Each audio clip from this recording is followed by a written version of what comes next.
No, I think everybody's aboard here. All right. Well, okay. Thank you, Lou, for doing that. And all right. I thought I'd share a few things this morning and kind of keep it open for different topics and questions. Again, I don't have a specific long presentation on a particular topic for you this morning, but I've got a half a dozen small little items that you may be interested in. And one, Janice brought up a good question this past week on the round table. She was talking about trying to find frequencies for Tonga.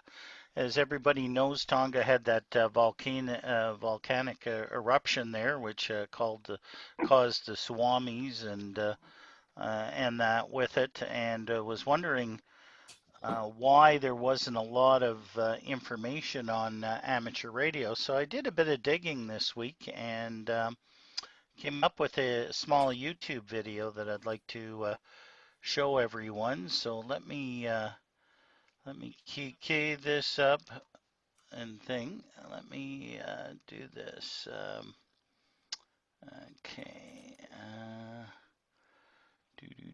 Go down here. So let me take this off here. Oh.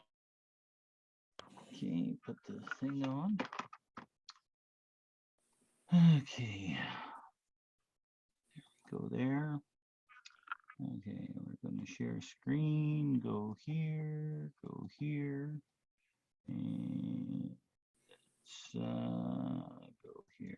You must see this. Dr. Nima Sharifi was awarded $1 million. Here we go. This isn't boring. On January the 14th, 2022, a large volcanic eruption happened. Everybody see and hear that?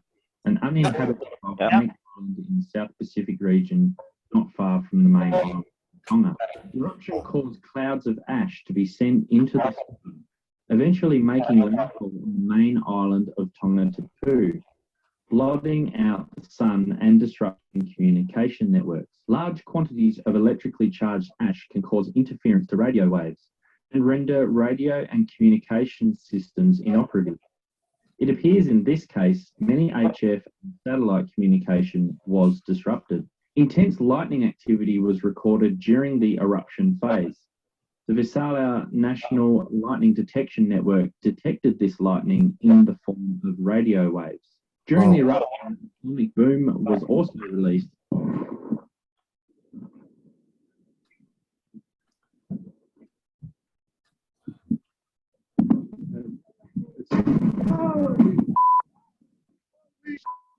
Incredibly, amateur radio operators at the Welland Valley Amateur Radio Society in the UK detected this pressure wave using meteorological equipment that they had set up at their local radio club.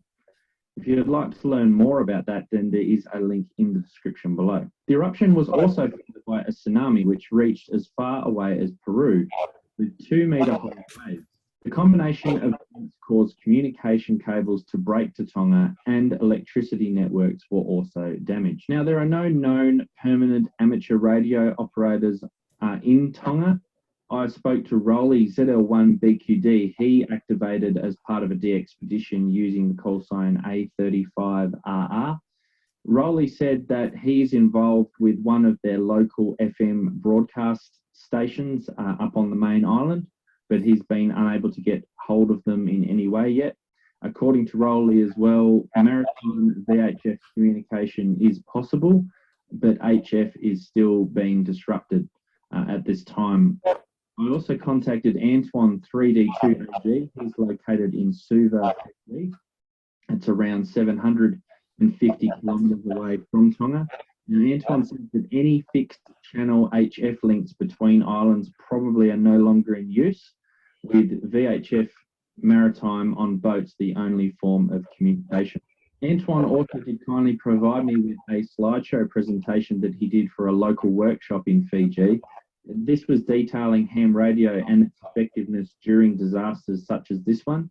Now, of note in that presentation was the difficulty faced in the South Pacific, namely that the South Pacific is at the highest risk to natural disasters due to climate change, and in it is in some of the largest oceanic area to cover. Power grids and communications are very fragile networks, and they're liable to be non-effective, as we've seen here in the Tonga volcano eruption case.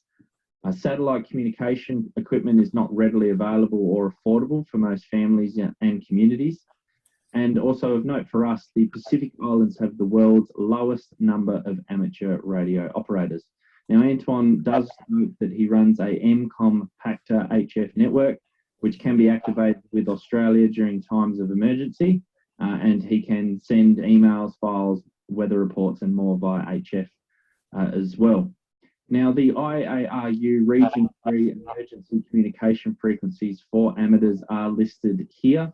If you're able to, please listen on these frequencies for any possible communication coming out of the area of Tonga, and contact the relevant authorities if contact is made with anyone in that area. And now I did have a look on social media. The only reports that I can see about amateur radio is this tweet, which basically says some hand communication still active. Not sure what that means, not a lot of detail. Again, we know that there aren't any permanent amateurs on the island. Whether there's other HF operators, we're not sure. But in the meantime, yeah, details are still very thin coming out of Tonga. Communications are still sketchy, and authorities are working to provide aid to these islands. So all we can say is that our thoughts are with everyone, and we hope that everyone is safe. 73 for now from Hayden, Hammer Radio DX, VK78H. Okay, so there you have it. Some of the stuff, you know, why amateur communications aren't the greatest coming out of Tonga, because I guess with the volcanic eruptions and all the materials in the volcanic ash, HF was wiped out completely too. So this is something, you know, emergency responders to be aware of if, you know, there's groups responding in regards to volcanic eruptions and that. So it's kind of interesting. So, and of course, there's not very many amateurs in that part of the world either. So any response team that needs to come in needs to be flown in or, you know, dispatched to that particular area to set up and set up communications, because there's probably not enough amateurs or organized groups in that particular area to be able to do that. So just thought I'd share that with you in case there's any concerns, any questions, or anything. Comments?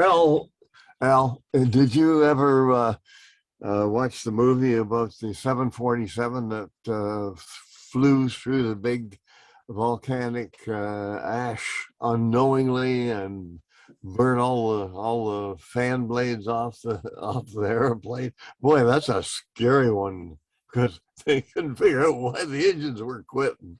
Oh my God, no, I didn't. Never. Oh, that's a very interesting story. Wow. Oh.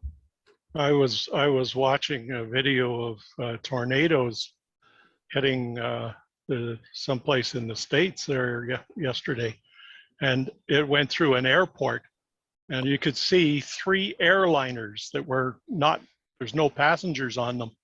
They were just lifted off the air and just sent flying. No. Oh yeah, it's a really powerful tornado. Yeah. Yeah, it's quite something, you know. I mean, we're very lucky here in Canada, you know. I mean, we do have our odd disasters with flooding and you know, the wildfires and maybe the odd tornado that goes through certain areas, but nothing like a volcanic eruption, that's for sure. And everything's covered and it's completely ruined. So yeah, it's not good. So. Don't get Mother Nature upset at you. Yeah. Absolutely, absolutely. And it's amazing, you know, some of the things that are going on with weather changes and condition, you know, things going on. I think I mentioned to you that, you know, southern Florida, down the Fort Myers area, had some severe tornadoes that went through a week or two ago. And cause some disruption there and that with it. So and yeah, and then the ultra cold too. Certain areas are getting really cold temperatures, so that's not good either. So, What time but we find anyway, yeah, another planet to live on, guys? yeah. Oh, we just go up Uh, to the space station there, Bob. You'd be overcrowded. yeah, Live could above it be. all. Yeah, You'd have to go live with all those politicians. there you go. Yeah, there you go. What a way to For die. sure. Oh God, yeah. Surrounded by politicians. Ay, ay, ay. Yeah. Just kill me now. I was watching that on TV last night when they had that something 22 minutes or something like that. They were talking about it. Yeah. The politicians, well, the transportation system is going to drop by 40% total between the States and you and Canada here. And that's that's how we get. It doesn't matter what you do. It starts on a truck and it ends on a truck. Now you got 40% of your mobility is gone, and it's mainly because of the vax system. Okay, they're saying that but they only gave them 6 weeks. Well, a lot of these drivers, they said, we're on the road already, and they're out, and so they got 2 weeks on the road that they're not home and stuff like that. Plus, you have to go make your an appointment to get a vax. Okay, then you have to be around to get the vax. Okay, when they go like that, and they say as a truck driver, he's all over the place. So they were asking, the Association for Transportation was asking for at least 3 months. Well, the feds decided they were going to give them 6 weeks. Well, in 6 weeks, he said that's cut to 4, because he said most of these guys are all out on the road right now, can't get vaxxed, and they going like that. And they said, you haven't seen it yet, but he said probably by the end of next week or the week after that, he said there's going to be shortages all over the place. And it's especially for us in Canada, food, okay, because we get all our fresh veggies and everything. We're not growing it out there in the garden anymore, okay, unless you got to dig it out of the snow. But this is all coming from the US, and this US is just being crippled with this stuff here like this. And they said, for the last 2 years, it's been okay. There is they said when they did their research and that, transportation drivers, truckers, okay, had not contributed anything to the distribution of COVID or anything like that, because these guys are all by themselves pretty much all the time.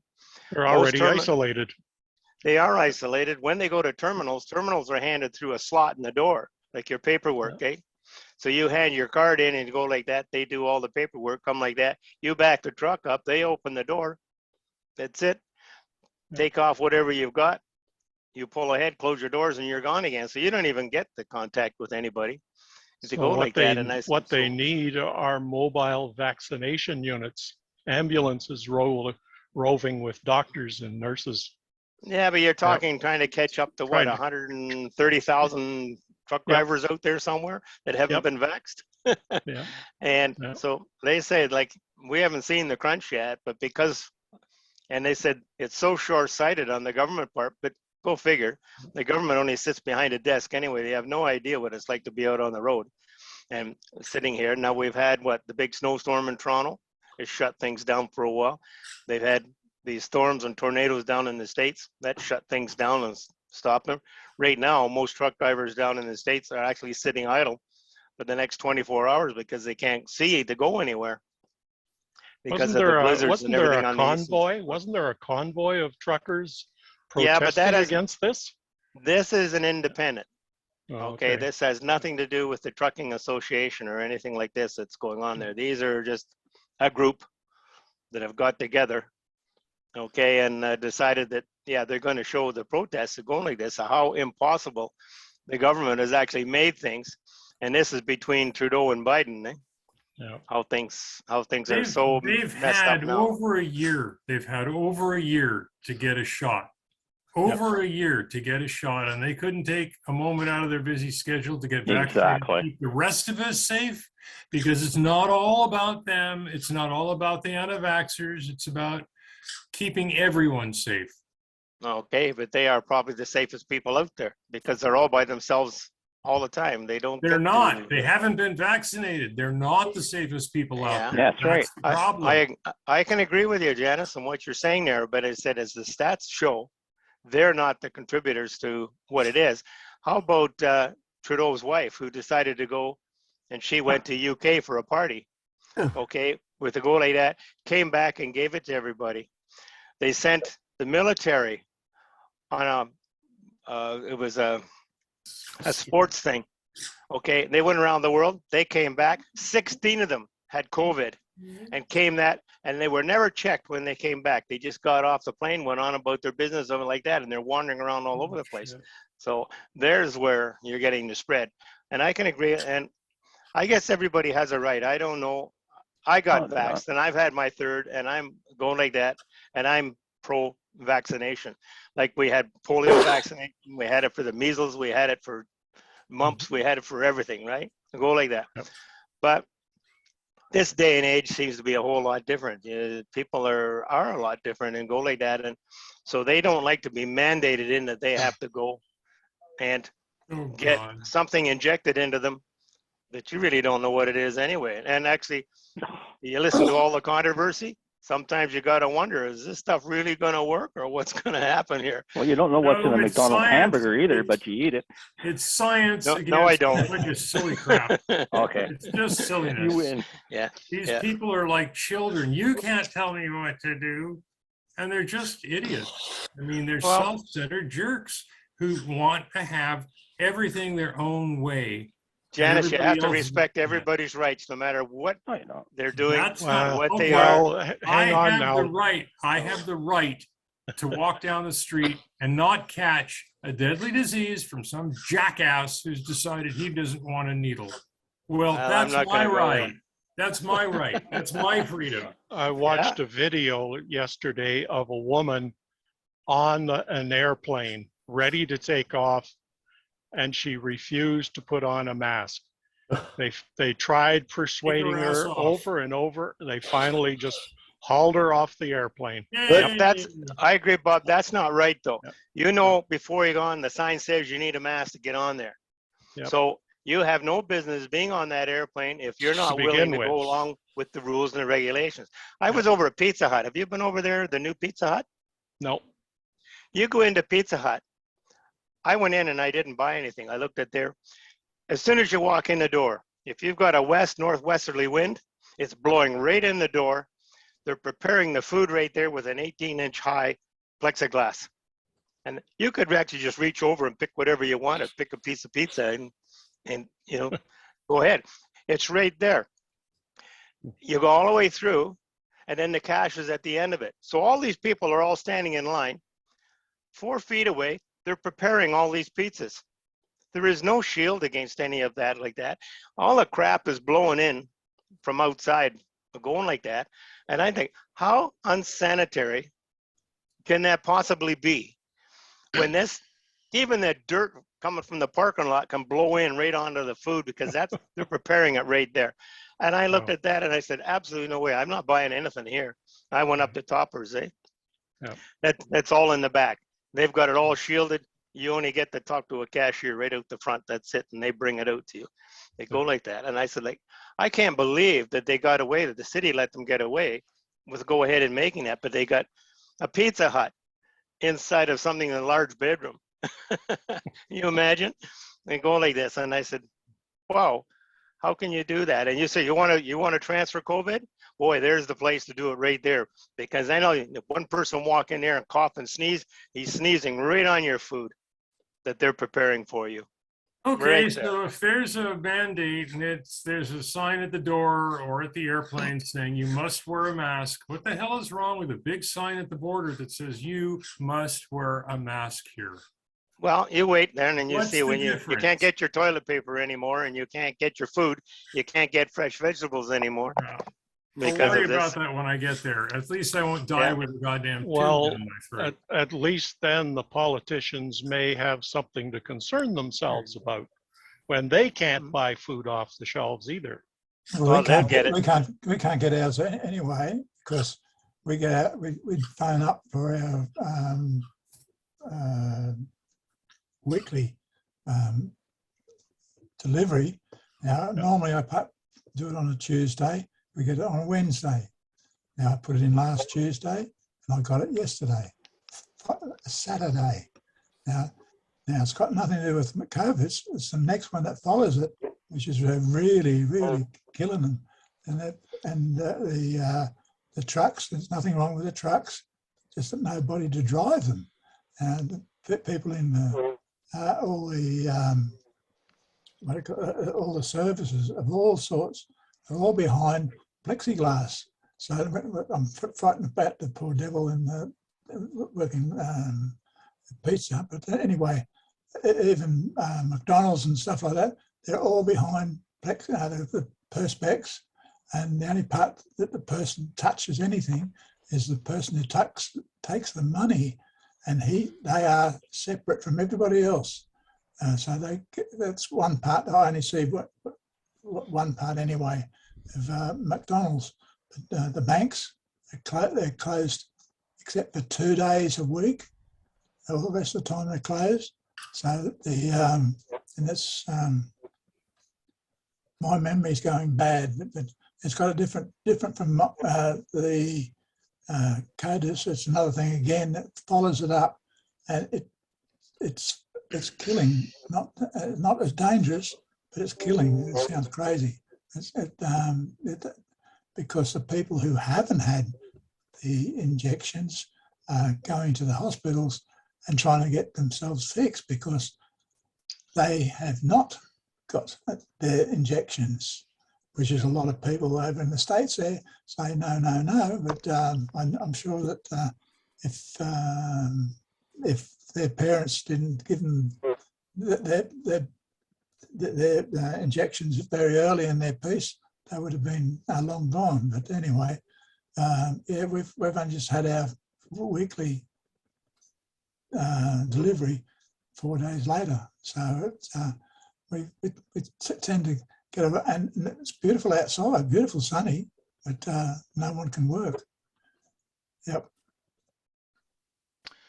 No, definitely. I mean, we're all living through this pandemic, and it's here we are. It'll be almost 3 years come March that we've entered into it, and our lifestyles have definitely changed immensely. Everybody has personal opinions. It doesn't matter what topic it is. Human nature is, it is what it is. People have beliefs in different things. Opinions are like rear ends. Everybody's got one, and most of them stink. Yeah, well, and that's the thing. However, we are a society that does, respect and definitely, to a certain point, I guess, try and allow people to protest and do whatever they have to do, right? So, but having said that, I mean, we will get through this. Who knows how much longer it's going to be. The average, from what I've read or heard, is about 5 years for a pandemic. So we may be in for this for another 2 years. Who knows? It may be shorter, hopefully not longer, but it will eventually peter out from what experts are saying. But in the meantime, you look at the Spanish flu, 500 million people around the world died as a result of that. Right now we're at 5 million with COVID. So, 5 million may be too many, but it's a situation where Mother Nature has a way of culling the herds, I guess, if you want to call that, and pandemic is definitely one of them. And people are going to survive. People are going to get sick, and then unfortunately, people are going to pass away as a result of this. And it's even the Spanish flu, Al, burned out.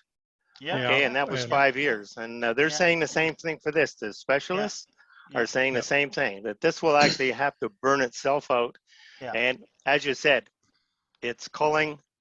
Some people can build the immunities and naturally get the immunities for it, okay, the same as they did the flu and other stuff and the Spanish flu, and others, their bodies can't do it. And like I say, Mother Nature kind of just culls and they do it in the animal world exactly the same thing. Hey, we're just the highest level of animals, supposedly. I don't want to get into that debate. No.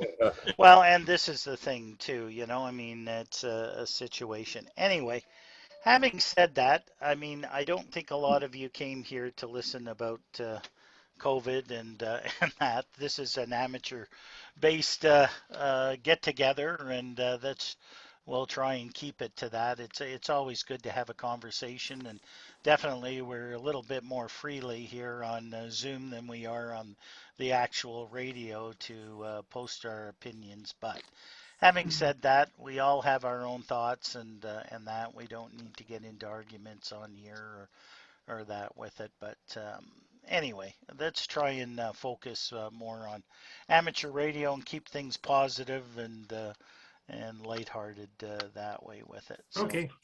Al, yes. so what could they do in Tonga or somewhere if the volcano is causing all kinds of interference and you can't get proper propagation on HF, what what does that leave you with? Not much, eh? No, you're pretty well screwed. Excuse the the wording, but yeah, I mean, if atmospheric conditions aren't prevalent to allow HF communications, and certainly this volcanic ash that's got electric or metal components in it, I mean, they could set up a rig and put up an antenna, but as the guy said on the video, and that's why we weren't seeing a lot of information about it, because you asked that specific question. Why aren't there amateurs? Why aren't we seeing bulletins and announcements and things coming out? It's because they couldn't do it. It wasn't working. So, you know, I mean, that's pretty scary, you know, when you can't get communications in and out. And guess what? The last known service that usually works is amateur radio, and it's not working. So, yeah. And I mean, their underwater cables severed. Everything happened with that eruption. So, I mean, yeah, it's an area that's a dead zone. Didn't he say that Pactor, or that's digital, was the only real communication that was actually working? MCOM, yeah. MCOM, yeah. So VHF communications on those possible frequencies. I mean, the only other option would be long wave, and there you've got to have the antennas strung out for that, and maybe they just don't have space for that either.